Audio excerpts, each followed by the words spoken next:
Oxford বিশ্ববিদ্যালয় থেকে doctor of literature degree Prapti, major থেকে জেনারেল পোস্টে প্রমোশন, 7টা বিখ্যাত ইউনিভার্সিটি থেকে সাম্মানিক ডিগ্রি, মৃত্যুর পর সম্পূর্ণ রাষ্ট্রীয় মর্যাদায় অন্ত্যেষ্টি এবং ইংল্যান্ডের রাজার কাছ থেকে নাইট উপাধি প্রাপ্তি।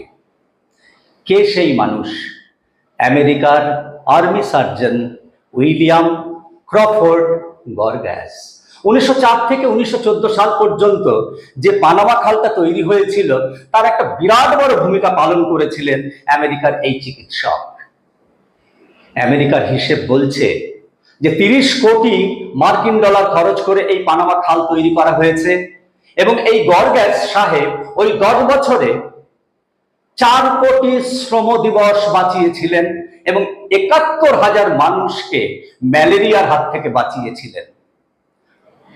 এই 1914 সালে ক্যানাল খুলে দেওয়া হলো, বাণিজ্য পথ ছোট হয়ে এলো। এক সময় নিউ ইয়র্ক থেকে সান ফ্রান্সিসকো যেতে একটা জাহাজের সময় লাগতো 30 দিন, এখন 15 দিন।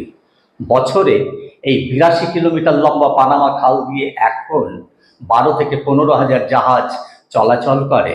একটা বিরাট বড় অবদান রেখে গেছেন এই উইলিয়াম ক্রফোর্ড গর্গ্যাস, চিকিৎসক, কিন্তু এন্টোমোলজিস্ট হিসেবে তার নাম থাকবে বেঁচে। কেন?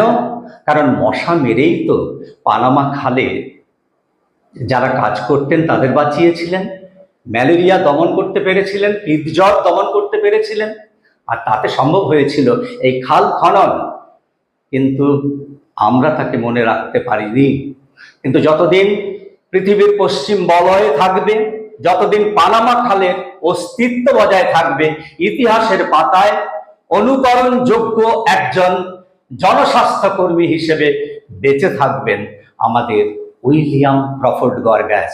ভারতবর্ষ বা অন্যান্য দেশের সাধারণ মানুষ, চিকিৎসক, বিজ্ঞানী, তারা উইলিয়াম ক্রফোর্ড গর্গ্যাসকে অনেকে ভুলেই গেছেন, নাম বলতেই পারবেন না।